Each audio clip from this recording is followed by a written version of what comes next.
Hi, I'm Zach Cherry with Lucas Liquors, and I'm here with Kyle Janzen of Bacio Divino Cellars, and we're going to try through some pretty delicious wines today.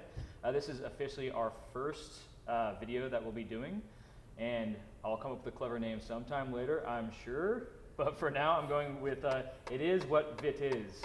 I know it's supposed to be pronounced Vitis, but we'll go with it.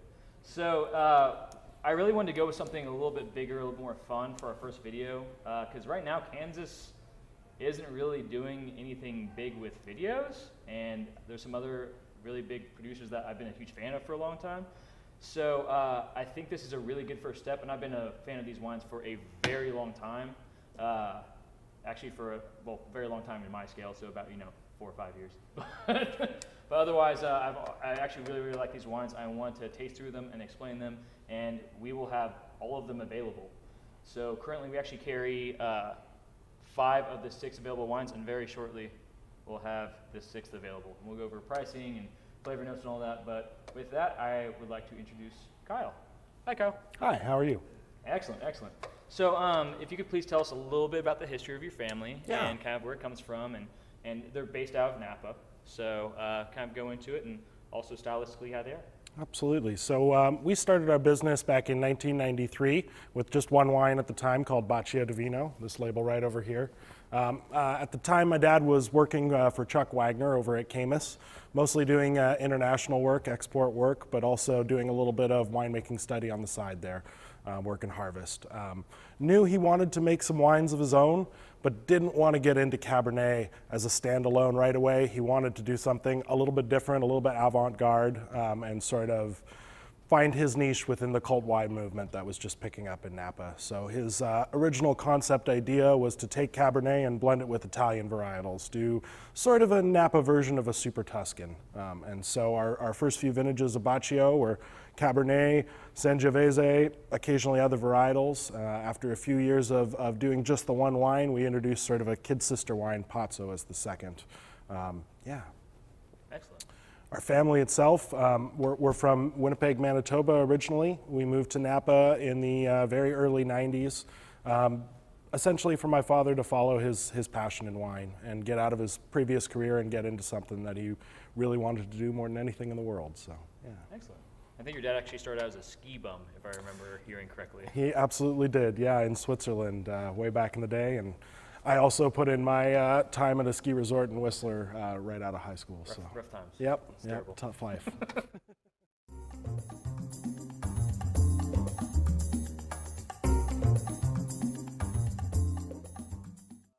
you tell me a little bit about this wine, please? Absolutely.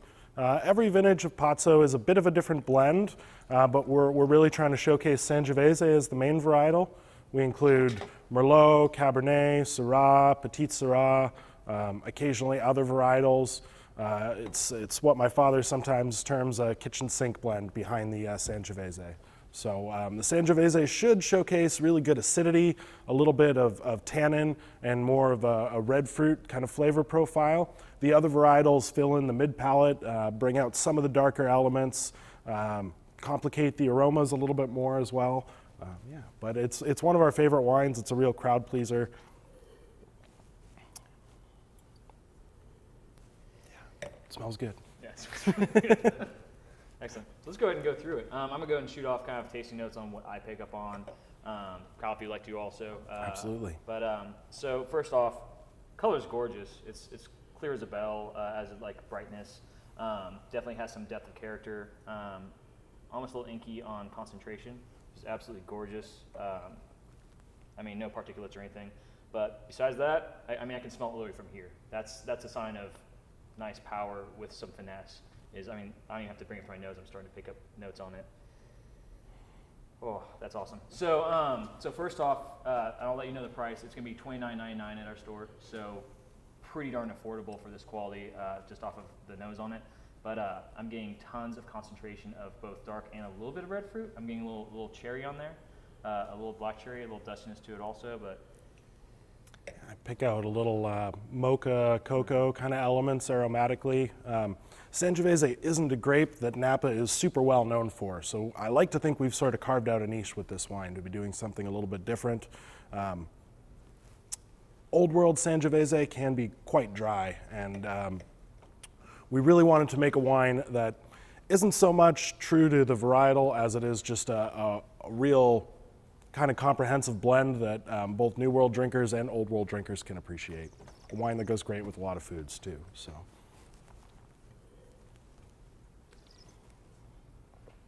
Little elements of maybe the Syrah on the nose, little pepper and spice, and now it comes off where you can obviously tell that there's a nod towards that Tuscan style, that super Tuscan style, if you will.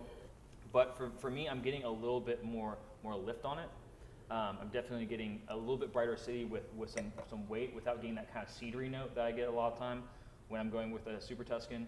So I think this would be easier to get into for someone who's used to California and is used to more that, not quite decadent, but a little more full-bodied style.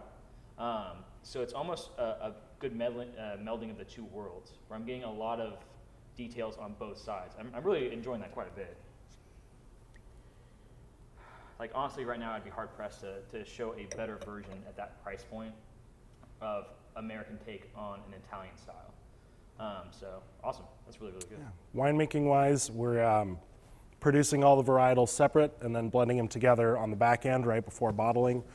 So nothing is co-fermented at this point. Everything is aged in French oak. We hit about 10 to 12 months generally with this wine in oak. So it's not a super heavy oaking, but it's enough to soften the palate a bit and flesh out some of the.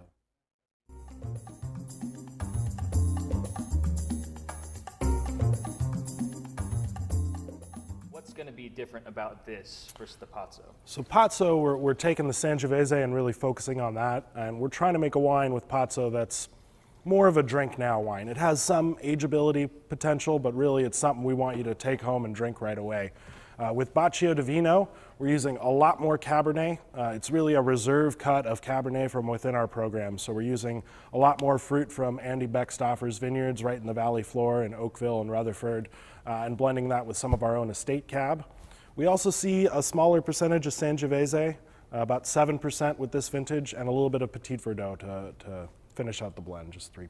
So much more Cabernet-driven wine, something that is a little bit more serious, has potential to age, but I think is also drinking really wonderful right now. What I'm really, really getting is a lot more power, right off of the nose. It has a little more kick, a little bit more kind of black pepper for me, much more kind of blackberry tones to it, tight wild berries, and then there's definitely some non-fruit, so I'm getting a little bit of that tobacco, so just a little bit in the background. And then otherwise, let's go in for the actual taste, because that's the fun part.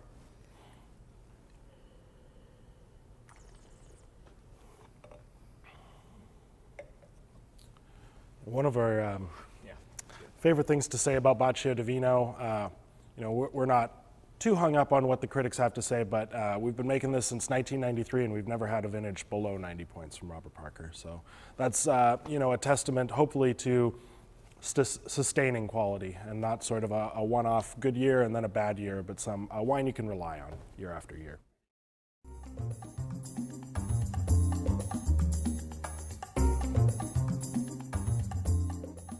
And the next ones we're going to go into are the actual ones of his namesake, the Janzen wines. Yes. So we'll start off with the Napa release right off the bat. And that one we don't have in the store yet, but I believe it'd be going for about $69.99. Is the number I kind of came up with, which puts it up with some other big boys. So we're going to see how it sits, because this will be the first time I actually have tried this one. I've had all the other ones, but I'm actually kind of interesting enough, because we have some really, really, really big caps coming up. I'm a little bit more interested in this wine because I just haven't had it. So can you tell me a little bit about that Napa? Absolutely. So our concept for the Janzen line was to continue to make the blends we had in the past, but introduce a line dedicated to just Cabernet, 100% Cabernet wines. We purchased a property in an area called Dutch Henry Canyon in the northeast of Napa Valley, up in the mountains, up in the hills. Those vines came online in 2004, and that's when we launched this Janzen line. This wine in particular, it's a blend of a few different vineyards. We're using a good chunk of our own estate-grown fruit, and we're also blending in some fruit from a vineyard, Beckstoffer George III, which is on the Rutherford bench right off the Silverado Trail adjacent to Camus. And that's a vineyard we've been buying since 1995, fruit from when my dad first met Andy Beckstoffer. So it's a nice composite of mountain and valley floor. You get some of the elegance in the valley floor and some of the complexity and more rustic qualities from the mountain fruit. So excellent. Yeah. That's pretty beautiful. So for me, at least right off the bat, something I'm getting that I wasn't really getting a ton of for the previous ones, and there's definitely a ton of mocha in this one right off the bat for me. Yeah. It just jumps out of the glass. But I also get kind of a more subtle, almost dried flower note on it, which is, it's really subtle by picking up on it, and I always love that. Like dried purple flowers, dark flowers, maybe a little bit of that lavender type thing in the background. Very subtle though, very elegant. And once again, you can smell the power. It's going to be big. It's going to have a lot of character to it. And I'm guessing, as soon as I sip it, which I'm going to enjoy, I've got a gut feeling that it's going to be hard to beat at that price point too. I do regularly drink Napa Cab in the $70 to $80 range, so I have a little bit of experience on it, and right off the bat on the nose, it's showing complexity well over that price point. So let me go ahead and jump in and taste it. I believe all the wines on the table today are 2013. Excellent, excellent vintage in Napa. A little bit lower yielding than 2012, the previous vintage, which was also widely heralded by the critics and those of us making wines in Napa. 13, a little bit smaller production, but more concentration, more density. I think more ageability than we'd see in 12, but we still got to those ripe levels where the wines are really yummy at a younger age as well. So, excellent. Yeah. Get a lot of kind of a chocolate covered cherry or like cocoa nibs, that kind of quality on the palate. Be good with the meal or steak. This is like calling that I want to definitely absolutely have a steak. In fact, I want a steak right now. I might go get one after this. But so just really jumps out at it. But I think that this would be good by itself because something I constantly get over and over again, and we'll get even probably bigger and more powerful wines in just a second, but I get it all the time where someone's looking just for a really, really big red.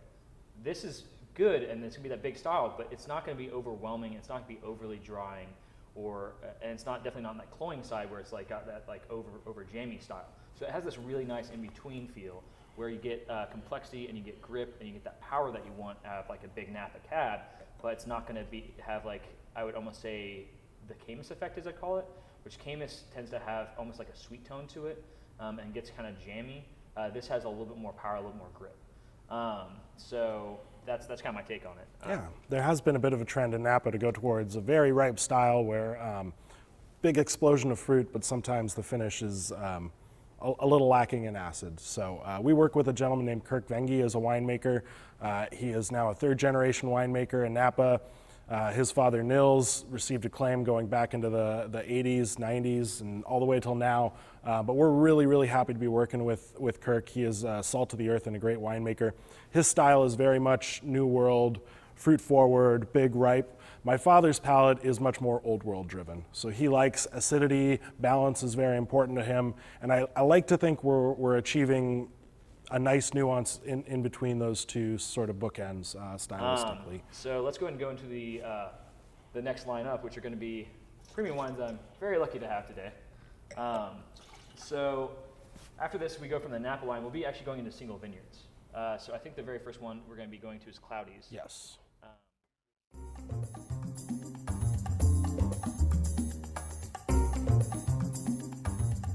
This is one of the best in the entire reserve room.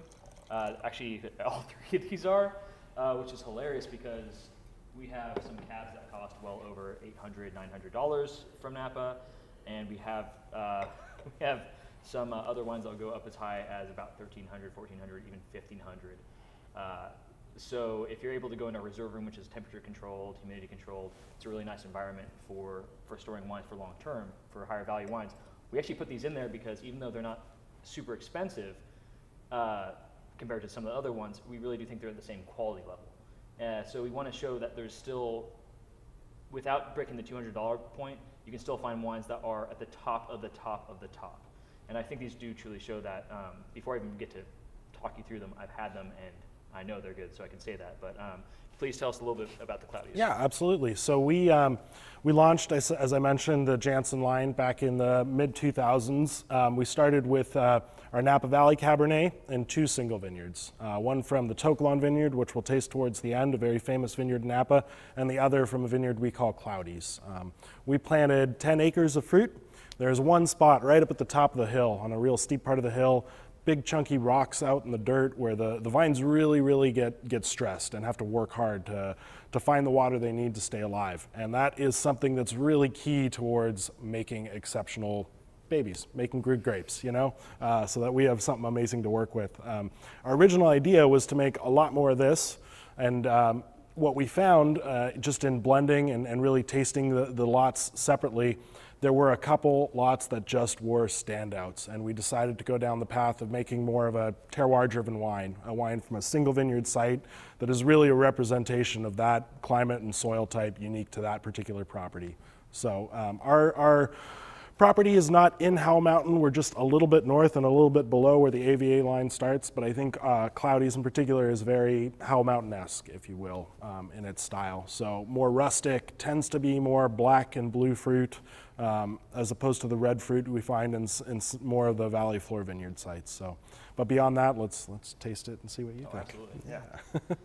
So color's not really gonna matter on this one, but otherwise, what I'm getting on nose is definitely more of that dark fruit. So it's a good call on that, obviously. But a lot more concentration, and I'm getting a lot of the same tones, but as we're kind of progressing, I've got a gut feeling this is how it's gonna go, is you're just getting, like, pumping up the level of power and texture and also complexity. Very small production. We make a few hundred 6-packs a year of this. I mean, very limited. Only a few are allocated to the state, and I believe a lot of them will be available right here. So we'll be carrying it. Yeah, I tend to get little tones of something bordering on herbal, some minerality on the palate as well. It's probably one of my favorite wines. I taste these wines a lot all over the country, and I found this sommelier community within our spectrum of wines. Really, the geeks tend to go towards this because the aromas are really layered, really interesting, and they evolve greatly over 5 minutes in the glass, 10 minutes in the glass, or 20 years in the bottle if that's your preference. So yeah, on this I'm getting a little bit more spice for sure on the finish. A lot more of that pepper, and then also I'm getting kind of a licorice thing. So like a black licorice with a little bit of power. Not the bitterness, but the characteristic and the flavor. That is pretty darn tasty. Yeah, I'm gonna buy some of this for my house now. So if you haven't ever experienced a wine of this quality, I highly suggest jumping into it. You're gonna get, I think, a lot more bang for your buck. So this is a great starter if you feel like going to that next tier, or if you're looking for that present for the holidays, obviously. And it's gonna be something different that you're not gonna find at every other place, because everyone's gonna have the big boys. I'm not gonna drop all the names, but we know who we're talking about. These are gonna be more rare, a little bit more niche, and I'm very proud to have them, and that is awesome. I actually haven't had the Cloudies in a while. The last time I had it was actually the 12 vintage, and the 13 is pretty rock star. So let's go ahead and jump into the next one.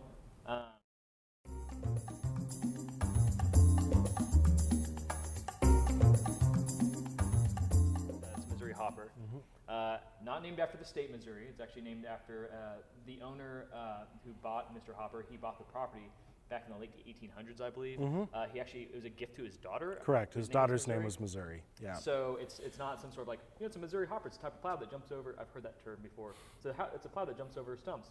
No, it's a lady's name. I have been asked if we source our grapes from Missouri in the past, but no. This is right at the southern edge of the Oakville AVA, prime location in Napa Valley, where a lot of Andy Beckstoffer sites are. If you don't know Andy, his name is synonymous with high-end vineyards and sort of the ultimate in the world of grape growing. He has no real interest in making wine of his own. His whole business model is around purchasing key sites, revamping them, replanting them, modernizing them, and then putting them in the hands of expert winemakers. He's very picky about who he sells his grapes to. He charges a pretty penny, but we think these grapes are worth the price. I mean, it really is a special wine. So I will pour it now.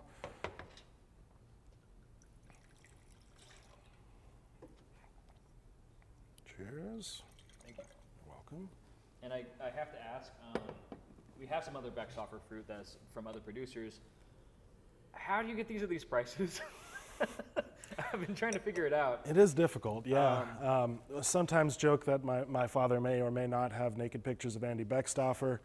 No, that is not the truth at all, but it makes for a good story. A lot of it goes back to my father has just known Andy for a very long time. As I mentioned, George III, the vineyard we use a lot in this and a little bit in Bacio Divino, it's right adjacent to Camus. So when my father in his early days was still working at Camus, he was introduced to Andy. They became fast friends. They still go to baseball games, you know, at least a few times a year, and they hit it off. So my dad is a hard-nosed businessman, knows how to negotiate. His original career was commercial real estate. So between him and Andy, they've worked out pricing on the vineyards, and we really try to push those through at sort of the minimum we can to make sure that a smaller name like Janzen can get into your hand at a somewhat affordable price, and you can experience the beauty of these vineyard sites. So we had been buying this fruit, I want to say, since about 2004 and blending it into other wines, but in 2008 we decided to launch Missouri Hopper as a standalone wine to add into Cloudy's and Kalon, the other two we were producing.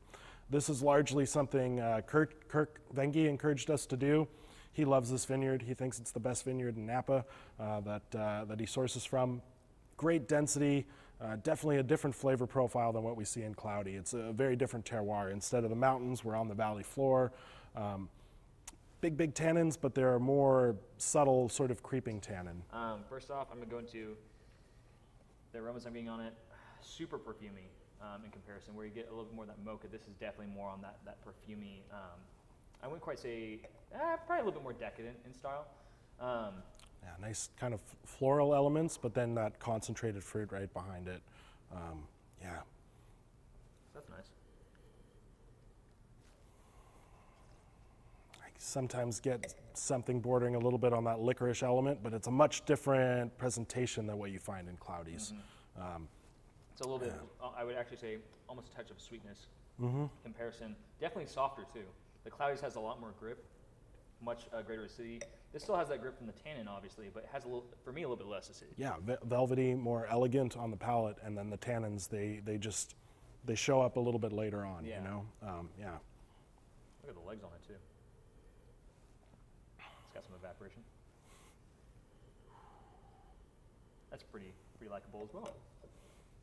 I think this is another wine that will age really, really well in a cellar, but if you pop the cork on this and decant it or open it a few hours before dinner, you will not be disappointed even at a very young age. Yeah. The single vineyards we produce see almost 2.5 years, about 26 to 29 months in French oak, all new French oak, which is an extended barrel aging regimen, and we wouldn't do it if we didn't think the fruit itself had enough concentration that it really deserved that much oaking. So yeah, I think it helps balance out, soften a little bit. Exactly, yeah, softens the palate, gets those tannins to become a little bit more subtle. And actually it's starting to kick even more right now. I'm actually getting that tannin at this point. And that, right. I took a sip about 20 seconds ago and starting to grip up even more at that point. So you can obviously tell that ageability is a factor, but it's so easy to get into the beginning, where you have the Cloudy's, which it's got the power right out the gate. It hits it right off the bat. This is a little bit more of a sleeper and kind of mellows into it. Yep. So excellent, beautiful. And so now we'll be moving into a little bit of a bigger boy, the famous Kalon Vineyard.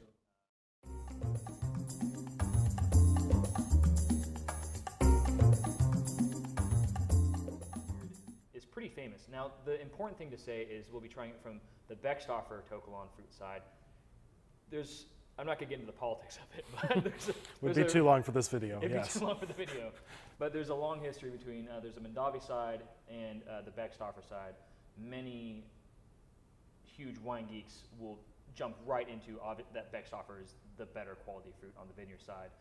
You'll find a lot more of the Mondavi side, because the Mondavi side's very large. I was actually just out there about 8 or 9 months ago, and it's a much bigger portion versus more specialized, more focused. With the 2013s, we tasted these myself and Kirk with Robert Parker a little over a month ago now, in late September. So we're expecting reviews, but I think we're still a few weeks out to kind of hear his final word. He tasted the barrel samples a few years ago, and we did receive scores from that, but he really tasted those wines at sort of a embryonic stage. So we think they've evolved nicely, and hope for some big kind of final scores from them. Excellent. In case you didn't know, I'll go ahead and go a barrel score really fast, just so you know about it. Anytime you hear the term barrel score, it's saying they tasted it literally out of barrel. There will be an evolution and a change inside of bottles, so there will be a difference. So a lot of time when you see a score that says, say, 90 to 93 points or 94 to 98 points or something where it's saying that scale, it's usually in parentheses also. That's kind of a giveaway. That's to let you know that we think it's going to be somewhere in this range of quality when it comes out. It's what's in the glass that matters. Absolutely, yeah. This year, I think Parker, if he hinted anything, it was that To Kalon was probably his favorite from 2013. So fingers crossed, we're hoping to get another flyer. But yeah, I think the wines are all exceptional. Feel blessed and lucky to work with these vineyard sites. So To Kalon is, I often describe it as sort of a Grand Cru vineyard site in Napa Valley. It's right in the heart of the Oakville AVA. As mentioned, Mondavi owns a much larger portion of the vineyard. They use all the fruit in-house, so they use it between their brands, either Mondavi or I think a lot of the fruit goes across the street to Opus One as well. On the Beckstoffer side, we have quite a few people that get just a little bit of fruit. So I can walk out into this vineyard at any time and I'll see exactly which rows are mine. We can keep an eye on them, but we're really just pulling in a few tons a year, vinifying it, putting a few barrels into the Bacio Divino to really raise the profile of that, and then make maybe a couple hundred six-packs of this guy as a standalone. Yeah, it is quintessential Napa Valley. Aroma-wise, I think it's a really fine example of exactly what you expect in a Napa Cab. It has density, but it has elegance, and to me, that's sort of the magic formula for wines up in this echelon. So on the actual tasting notes on it, it's pretty much sex in the glass.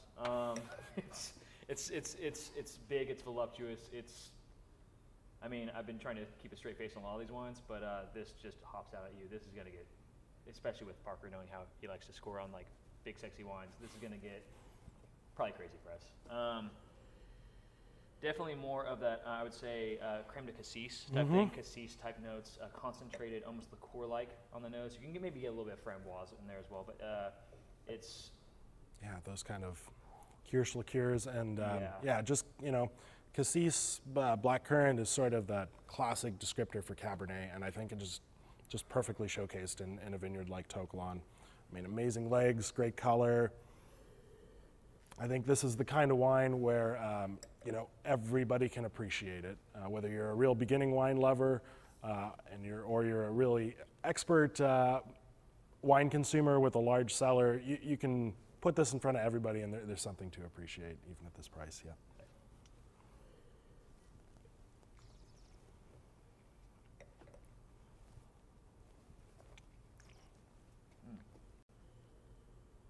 Out of all the ones we tried, I think this actually starts off the softest on the opening, but then it starts rounding out right off the bat. It's like almost a 3-second delay where you sip it, it's super easy drinking, and then it just starts to expand in your mouth. Where you get a bunch more character, texture, flavor. It just gets a lot bigger, and there's a warmth that comes up. I'm guessing probably slightly higher alcohol, but so it kind of like warms up a little bit, and that's a beautiful wine, and definitely has a little of that perfumey essence, a little bit less so of the florals, but definitely more of that almost liqueur-like. It's still dry. It's still obviously dry, but it's one of those things where you could take someone who's into that bigger style. That is a little bit more fuller, more voluptuous. This is it. Absolutely. Especially when you have someone who talks about wines like that. I think this is a knockout. Beautiful, beautiful wine. Great mouthfeel, that sort of glycolic element that really, it gets everywhere. It really pervases your palate.